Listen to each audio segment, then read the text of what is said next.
देखिए, आज हम बताते हैं आपको जो प्लेटफॉर्म पर जो शेल्टर बनाए जाते हैं उनकी किस तरीके से इंस्टॉलेशन होती है, क्या फुटिंग होती है, बेड्थ क्या होती है कॉलम की और थिकनेस क्या होती है, वो सारी चीज़ें अपन देखेंगे। और जो आपका एंड्स और बोल्ट होता है वो किस तरीके से कितने एमएम का होता है और कितने नंबर्स होते हैं, वो सारी चीज़ें अपन आज इसके अंदर देखेंगे।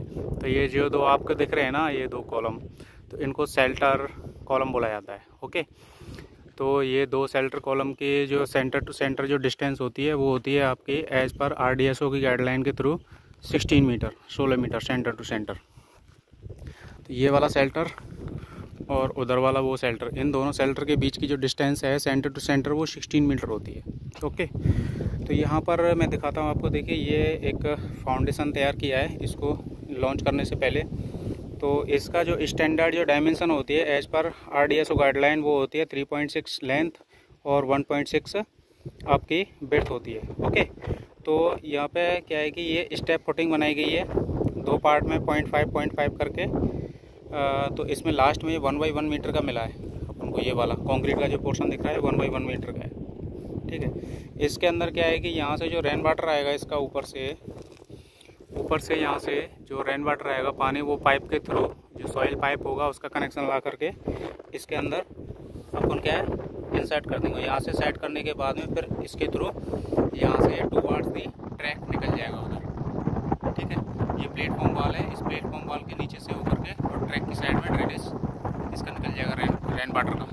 अब इसके बाद देखिए हम बताते हैं आपको, इसके अंदर जो ये बोल्ट यूज किए गए हैं इनको एंसोर बोल्ट बोला जाता है। और इनका जो डाया है वो है आपका 40 mm का। इसका जो डाया है 40 mm का। ये थ्रेडिंग है, थ्रेडिंग 8 इंची में थ्रेडिंग निकली हुई है। ठीक है, 200 mm के अंदर। तो यहाँ पर ये थ्रेडिंग निकली हुई है। ये आपके बोल्ट हो गए, ये नट हो गया, ये बोल्ट हो गया विद थ्रेडिंग। ओके, तो 3 नट बोल्ट इधर हैं और 3 ही उधर हैं। तो इनकी जो ये जो थिकनेस है इसकी कॉलम की, ये यहाँ से लेकर के और इस जगह तक ये पूरा कितना है 250 है ये वाला।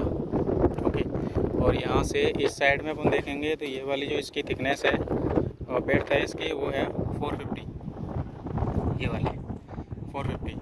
ओके, तो ये इस तरीके से इसको इंस्टॉल किया गया है। अब इसके बाद क्या है कि इन दोनों के ऊपर क्या होगा, पर्लिन लगाई जाएगी। पर्लिन लगाने के बाद में फिर टीन सेट डाला जाएगा। तो इसके इधर साइड में जो कैंटिलीवर निकलेगा वो 2 मीटर का निकलेगा। यहाँ से इधर फॉरवर्ड डायरेक्शन में ये निकलेगा आपका 2 मीटर का कैंटिलीवर यहाँ से आगे की तरफ। वैसे ही सेम उधर सामने वाले पे देखेंगे तो उसके आगे की तरफ भी 2 मीटर निकलेगा। ओके, अब इस साइड में जो ये दोनों दिख रहे हैं साइड के and point towards the track, तो इसमें जो नीचे आएगा वो 1.250 ये नीचे हैंग करेगा उस वाले पॉइंट से और इधर इस वाले पॉइंट से, इन दोनों से नीचे की तरफ 1.250 मीटर ये नीचे हैंग करेगा। और इधर क्या होगा, ये दीवार के अंदर इसको क्या किया जाएगा, ऊपर से मर्ज कर दिया जाएगा। इस मैशनरी हो जाएगी, इसको टीन सेट को दबा करके इसकी मैशनरी कर देंगे।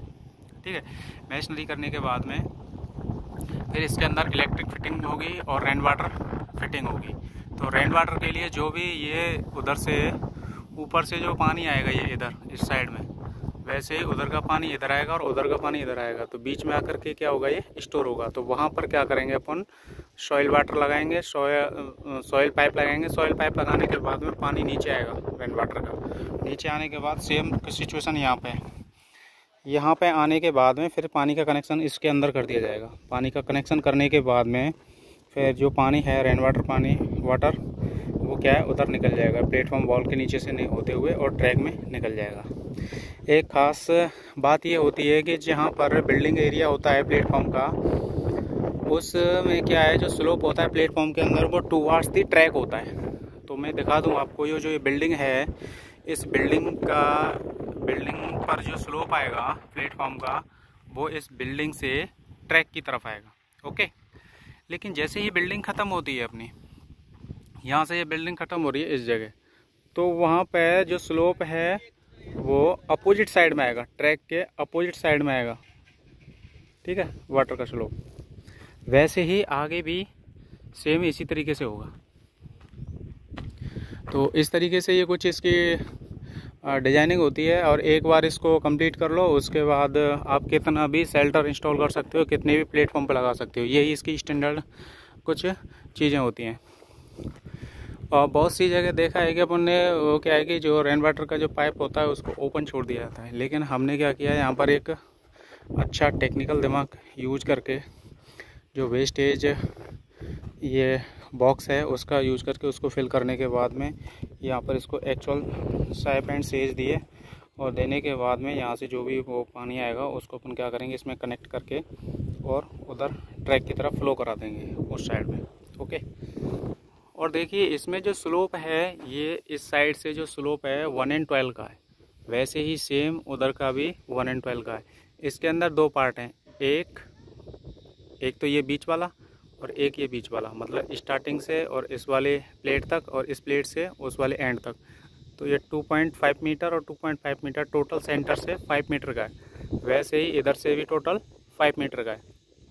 ठीक है, सेम। और इसकी जो हाइट है सेंटर से अपन हाइट जो मेजर करेंगे वो 3.5 मीटर का है, यहाँ से नीचे से लेकर के और उसके सेंटर पॉइंट तक 3.5 मीटर की हाइट है। ठीक है। और इसके जो टोटल फाउंडेशन की अपन बात करें तो ये फाउंडेशन है वो आपका 1.8 मीटर डेप्थ में नीचे। और साइज़ मैंने बताई थी जो कि एज पर RDSO गाइडलाइन के थ्रू जो इसकी साइज़ होती है शेल्टर के फाउंडेशन की, वो आपकी 1.6 तो ब्रेड्थ होती है। ठीक है। और 3.6 क्या है, ये लेंथ होती है, और 1.8 हाइट होती है। इसको स्टेप फुटिंग में बनाया जाता है ऑलवेज। तो इस तरीके से कुछ इसका इंस्टॉलेशन किया जाता है।